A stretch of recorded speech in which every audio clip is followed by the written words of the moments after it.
Andy Dalton goes out. It's a disaster. They have a new coach. Now players are coming out and saying the coaches don't know what they're doing. Stephen A., is this a bigger deal for the players or the coaches? Where are you on this? Well, to reiterate my point earlier, I think it's a bigger deal for the coaches because McCarthy just got there. I don't think that he has the necessary cachet to survive something if the trend that's taking place before our very eyes continues. They are horrible. Make no mistake about it. They've got the worst defense in the NFL, the second worst defense against the run.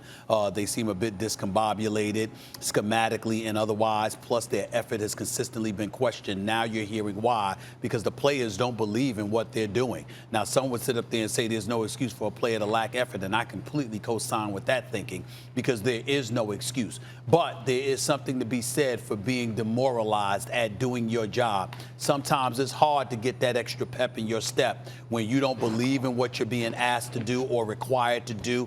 You lose all faith. You don't even want to talk to or listen to or follow the instructions of people in authoritative positions because you believe they're incompetent. They don't know what the hell they're doing. That's the problem that Mike McCarthy has at his disposal right now. Another problem that we did not bring up earlier is Ezekiel Elliott, because he's definitely a huge problem. The man has already fumbled 5 times this season. He's fumbled 20 times in his entire career. He's fumbled 5 times already and has lost, I think, about 4 of those fumbles. He has been awful. I don't know what the hell's going on with him. And it wasn't just when Dak Prescott went down. It was prior to Dak Prescott going down. Ezekiel Elliott should be better. He hasn't been. I'll give him credit for manning up and acknowledging that, but that's problematic in and of itself. In the end, what it comes down to is that, Max, I get where you're coming from about Jerry Jones. I never bring up the owner because I know the owner ain't going anywhere.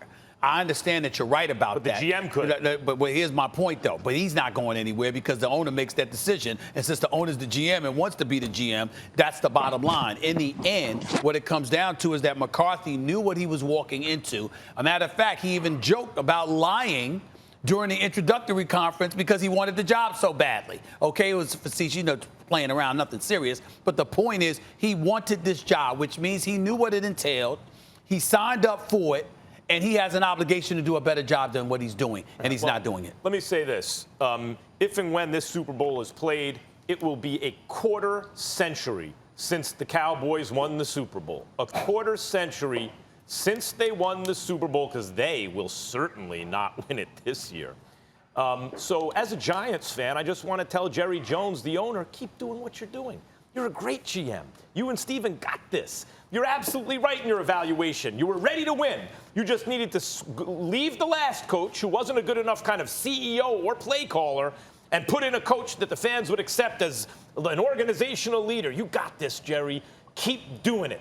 So that's really all I want to say, other than Ryan Clark. I saw you on Get Up this morning, and your point about Dak is absolutely right. Not only has Andy Dalton made Dak money, but Mike McCarthy has now made Dak money. This dude leads for 5 minutes, and all hell breaks loose. Dak is looking pretty good right now.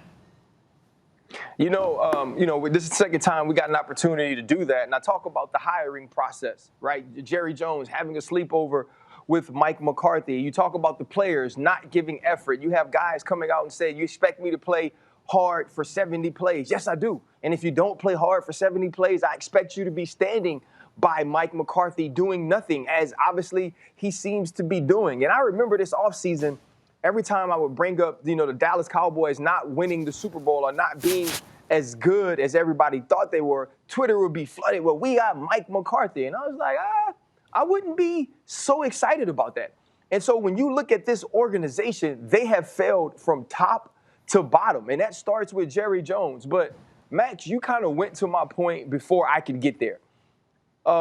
Early on, Ed Werder on Get Up said, the team may feel hopeless because Dak Prescott isn't there, and now they know they can't accomplish the goals that they wanted to accomplish. I feel like for a long time, and this is no disrespect, we've been trying to play Dak Prescott like he's Kelly Rowland.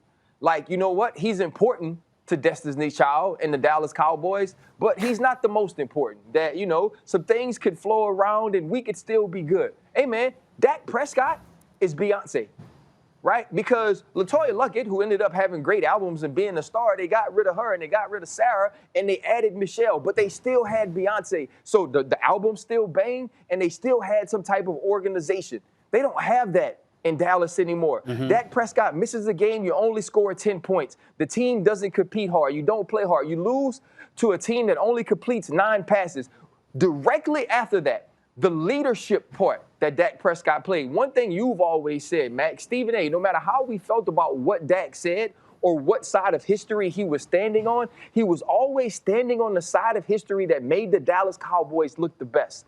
He was always saying the things that were directly from the top, directly from the Joneses, to make sure the Dallas Cowboys were on one accord and they had one voice that was speaking a certain way.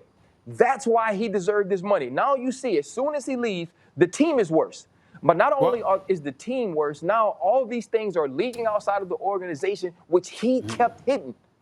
He was the reason that this thing was even staying afloat, and now it's falling apart. Thanks for watching ESPN on YouTube. For live streaming, sports, and premium content, subscribe to ESPN+.